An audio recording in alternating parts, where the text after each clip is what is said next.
네, 팩트체크 어제에 이어서 오늘도 조금 일찍 시작하겠습니다. 오늘 뒤에 좀 모실 손님이 있습니다. 자, 대기업 CEO, 대기업 등기임원의 연봉이 공개된 이후에 논란이 가라앉지 않고 있습니다. 그러면서 대기업 CEO의 연봉이 너무 과도한 것 아니냐 하는 반응부터 뭐 성과가 있으면 주는 것 아니냐 이런 얘기까지 여러 가지 반응이 나오죠. 오늘 팩트체크에서 이 부분에 대해서 좀 짚어보겠는데 다각도로 좀 취재를 해봤습니다. 김필규 기자. 예. 일단 CEO와 일반 직원 간의 보수 차이가 무려 143배가 나는 경우가 있었다. 예. 그래서 더 많이 화제가 됐죠.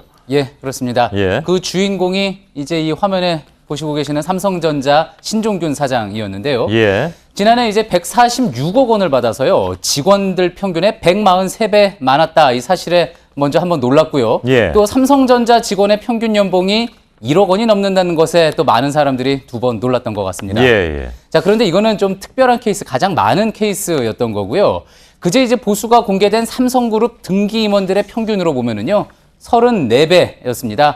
자, 그래서 10대 그룹 전체로 보면, 그룹별로 보면은요, 35배 정도였던 겁니다. 예. 자, 그렇다면 다른 나라는 어떤 정도의 수준이냐? 일단 미국의 경우를 보면은요, 평균적으로 CEO와 종업원 간의 보수 격차가 지금 보시는 것처럼 무려 354배나 됩니다. 엄청나네요, 저긴. 예, 그렇습니다. 그리고 예. 이제 독일이 147배, 그다음에 일본이 67배 이렇습니다. 예. 자, 기준이 조금 전에 저희 우리나라 본 거하고는 좀 다르기는 하지만 그래서 우리 CEO와 종업원의 보수 격차가 그렇게 비교했을 때 큰 편은 아니다라는 이야기도 나오는 겁니다. 예. 근데 예를 들어서 미국 같은 경우에는 저희 너무 차이가 나기 때문에 사회적 문제가 되고 그것 때문에 여러 가지 좀 보완책도 많이 나왔잖아요. 예, 그렇습니다. 예. 특히 이제 미국의 경우에는요, 한때 이제 경쟁적으로 금융사 위주로 CEO들의 연봉을 높인 적이 있지 않았습니까? 예. 자, 그래서 이렇게 연봉을 올리다 보니까 종업원 평균과의 격차가 400배를 넘은 적도 있었습니다. 예. 그러다가 이제 금융위기 이후에 문제가 되면서 세법이나 공시제도 등의 방법으로 보수 규정을 강화했죠. 그러면서 격차가 이제 점차 줄어들었는데요. 이에 대해서는 전문가에게 좀 어떻게 봐야지 될지 좀 더 자세한 설명 들어봤습니다. 예. 사실 미국의 331배에 대해서는 뭐 엄청난 비판이 많이 있고 과거 80년대에는 이 수준이 아니었거든요. 훨씬 낮았거든요. 그래서 이제 미국에서도 비판을 받고 있기 때문에 미국 기준으로 평가할 수는 없고 무슨 가장 적합한 수준에 있는 게 아니기 때문에 우리나라가 뭐 과하지 않다 이렇게 얘기하기도 좀 뭐한 것 같고요. 예. 예, 조금 전에도 보셨듯이 독일의 경우도요, CEO와 종업원 간의 보수 격차가 상당히 큰 편이었지만 이렇게 문제의식을 가지고요, 지금 보시는 것처럼 관련법을 3개나 만들어서 임원 보수 규정을 강화하고 있습니다. 예. 이게 사실 나라에 따라서 좀 정서적 차이가 있을 텐데 적정한 CEO의 봉급, 그럼 어떻게 봐야 됩니까? 예, 현대 경영학의 아버지라고 하는 피터 드러커가 있죠. 예. 피터 드러커는요, 1984년에 CEO의 보수는 일반 종업원의 20배를 넘지 않는 게 좋다 이렇게 이야기를 한 바가 있습니다. 이게 84년에 한 얘기입니까? 예, 그렇습니다. 실제로 아까 그 그래프를 보니까 미국 같은 경우에 한 7, 80년대까지는 20배 이내로 나와 있던데 그 이후에 굉장히 뛰는 거잖아요. 그렇습니다. 예. 그 당시만 해도 이 정도는 80년대만 해도 이 정도는 아니었었는데요. 그래서 예. 피터 드러커가 그렇게 이야기를 한 거였는데 사실 그때도 어떤 정확한 집계에 근거해서 이야기한 건 아니었고요. 심정적으로 제기한 숫자였습니다. 예. 자, 그러면 한국은 심정적으로 어떠냐? 지난해 서울대 행정대학원에서 조사를 한 게 있는데요.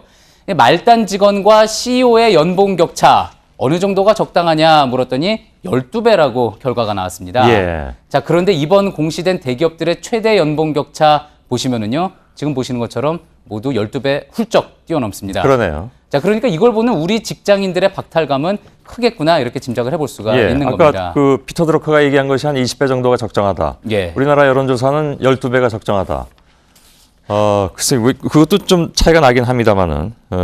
근데 보면, 이거 어차피 시장의 논리 아니냐. 그러니까 예. 기업의 경영 원칙에 따라서 하는 건데, 그거 다 누가 이렇게 개입해서 되겠느냐 하는 반론도 나오잖아요. 예, 그래서 실제로 지난해 이제 대기업 등기 임원의 보수가 공개됐을 때 그때부터 그런 문제가 지적이 되기도 했었는데요. 예. 하지만 그렇다면은 주주들과 종업원들이 그 보수에 대해서 납득할 만한 충분한 설명이 필요하다는 그런 반박도 있습니다. 예. 미국 애플의 경우에는요, CEO인 팀 쿡이 지난해 직원 평균의 77배인 100억 원을 받았거든요. 그런데 주총을 앞두고 애플은 이렇게 5장에 걸쳐서 왜 팀 쿡이 이만큼의 돈을 가져갔는지 아주 상세하게 설명을 했습니다. 예. 자, 우리도 올 초에 금감원에서 임원 보수와 관련해서는 좀 사업 보고서에 앞으로 자세히 좀 적어라 이렇게 권고를 했는데 어느 정도 잘 따른 것도 있었습니다. 하지만 이렇게 여전히 그냥 임원 보수 지급 규정에 따랐다. 이런 말만 덜렁 써놓은 것도 있었고요. 달랑 한 줄이네요. 그렇습니다. 그리고 예. 또 이제 다음 것을 보십시오. 자, 준법 경영 및 윤리 경영 문화를 확산시켰고 회사 경영 목표 달성하기 위해서 리더십을 발휘했다 해서 상여금을 지급한 이유를 이렇게 설명을 했는데 예. 자, 이게 뭐냐? 자, 금감원에서 보도자료를 낸 게 있었는데 그 보도자료에 나왔던 예시문 내용입니다. 그래서 지금 살펴보면 거의 문장들이 토시 하나 틀리지 않고 똑같은 예. 거 볼 수 있습니다. 자, 그러니까 아직 CEO 보수에 대해서는 기업들이 잘 설명하겠다는 노력 부족하다고 생각해 볼 수가 있는 거죠. 예. 쉽게 얘기하면 그 기업들에서 낸 그 이유서는 그냥 참견하지 마라 이렇게 요약이 되는 것 같습니다. 따라서 이제 고액 연봉에 대해서 이해하기 어렵다라는 얘기들이 나올 수밖에 없는 그런 상황인 것 같습니다. 예, 그렇습니다. 오늘 게다가요.